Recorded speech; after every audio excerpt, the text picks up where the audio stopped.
Welcome back to continue our conversation on operations technology, keeping operations safe, available, and secure.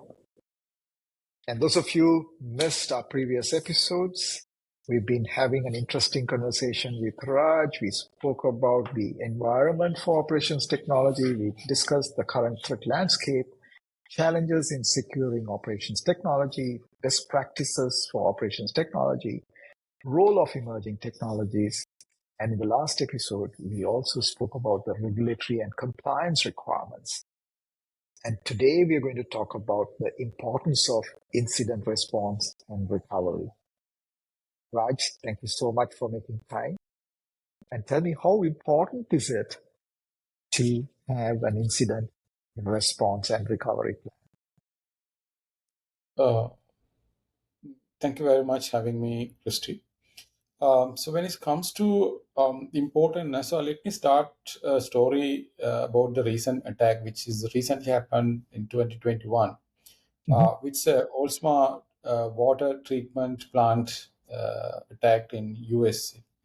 So which was somebody has gained access to the remote access of the system, and they were trying to change the sodium level of sodium hydrochloric level of in the water, which is a significant threat for the people who are going to drink that water. So it's this kind of incidents happening around the world, like at one place at a time.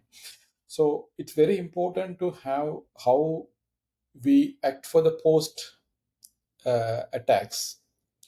So how we are going to manage the damages.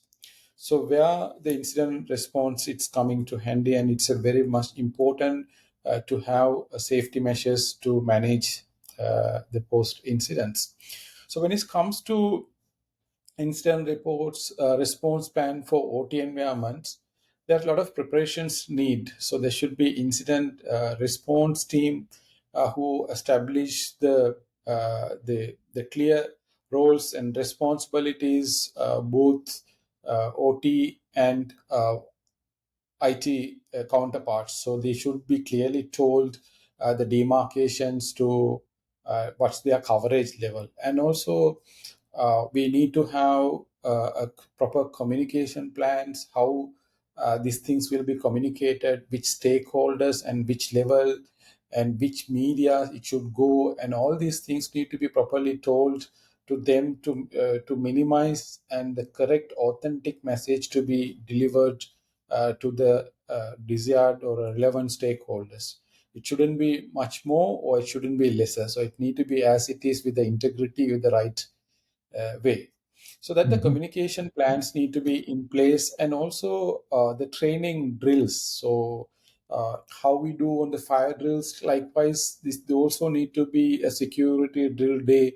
So we just do some simulation on this and see how people are reacting, how much they have taken the message seriously to evaluate and do a proper improvement and overall, which is going to be important when it comes to having a incident response. And also the other aspect is proper inventory of asset management of these locations, who has the access, where it is located, and all these need to be proper documented, and when it was last patched, and what is the objective of these controllers, and all these need to be on proper documented for easy access in the time of response, because we are starving for the quick resolution and get this order to continue to deliver the services, which all these need to be in place.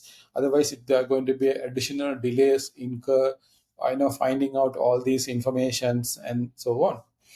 And also detection of the analysis part. So there will be a monitoring system in place and detection tools to make sure it being properly monitored, and the incidents are identified, classified, the level of the impact it going to bring.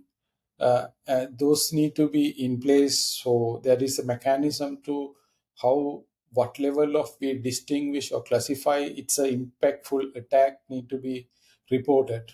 And also the containment. So how they are going to bring or damage control on these things, isolating the affected devices or bringing down on power downing on those devices.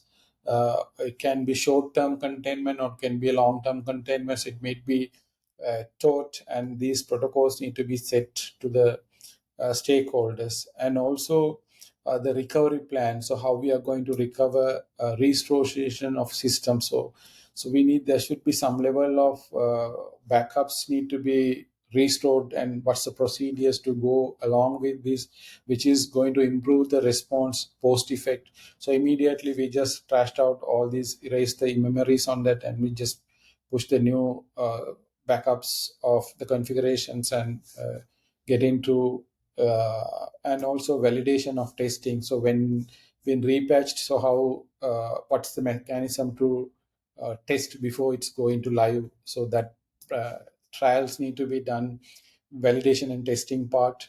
And also the lesson learned, which is most important thing, it's to share this lesson learned with the community, so somebody else also can have used these incidents responses to improve their networks and so on. So it's a collective approach. Having a mandatory incident response practice, an organization where you have a significant impact you could make for the business. So these are the importantness, I would say, to have. And also I would say other aspect of it's having a redundancy plan or a high availability options to make sure we just bring down one system down and the rest will continue on, and the business continuity plans, how what are the procedures need to be followed on a business continuity drills and so on. So incident response also can be automated. That's one of the things I would say. So in summary, an effective incident response plan for an OT environment is a comprehensive preparation of robust detections and analysis, strategic containment, and the systematic recovery plans and continuous learning, and all these come into play when it comes to having a proper incident response for this. Absolutely. Right. So what I'm interpreting or what I'm assuming from all what you said is there are two parts here. One is the technology per se, and the other one is the society at large. Taking your example of the water treatment plant, if the hydrochloric, was it some chloric acid, right? I mean, what's the chemical you were talking about? Chlorine. Yes. Yeah. So if the chlorine content in the water is going to be significantly increased, it's going to have detrimental impact on the civilians.